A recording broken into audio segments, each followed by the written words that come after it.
So let's review non-bonding intermolecular forces. So the types of forces that we need to keep in mind as we prepare to solve the next problem is that we have ion dipole interactions, such as the interaction between sodium and water, hydrogen bonding, such as the case in which we have oxygen, fluorine, or nitrogen, highly electronegative compounds, dipole-dipole interactions, such as that exists when molecules are polar, such as ICL, ion-induced dipole, such as when we have an ion like iron 2+ interacting with a nonpolar molecule like oxygen, dipole-induced dipole, in which two polar molecules, one polar molecule induces a dipole in a second molecule, such as HCl, which is dipolar, is polar inducing a dipole moment in ClCl. And lastly, dispersion or London forces, in which the instantaneous deformation of the electron cloud causes a strong interaction between molecules. The order of appearance in this slide also reflects the relative energy of the interaction, such as the ion dipole are the strongest and the dispersion or London forces are the weakest. So keep this in mind as we solve the next problem.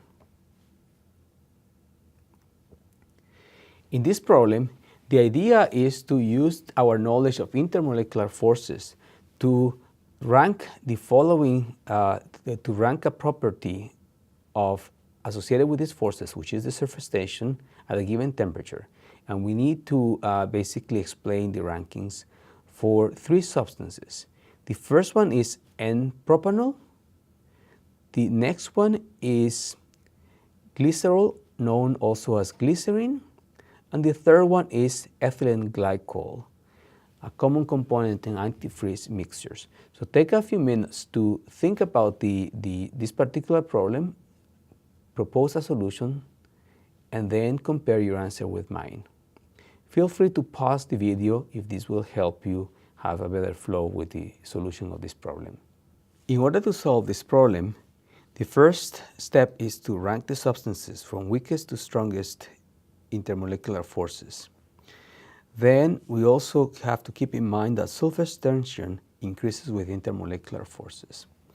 So what we will do then is basically have an observation of the molecules that we have here, and we can see that the first molecule, which is N-propanol,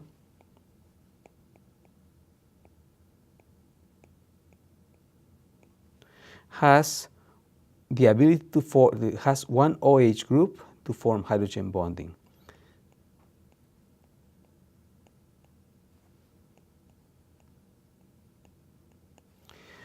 Plus the alkyl chain, which is the CH3, CH2, CH2 component, can have London forces.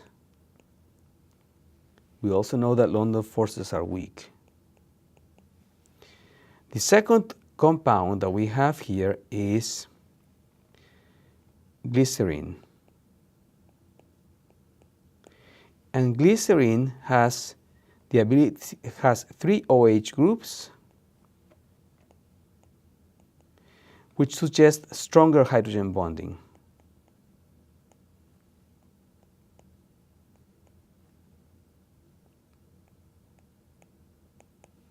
Indeed, it also has London forces. And the third compound, or compound C, is ethylene glycol. And ethylene glycol has, as we can see here, two OH groups and has an intermediate hydrogen bonding for this set of three compounds.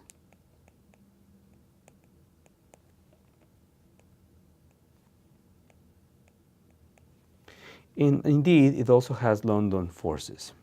So now we can arrange them in order of increasing intermolecular forces. So the weakest one would be then for N-propanol,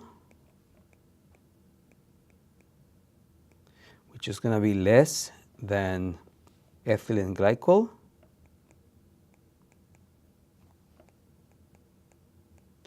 which is going to be less than that for glycerin. And this order also reflects the order of surface tension, increasing them from N-propanol to glycerin.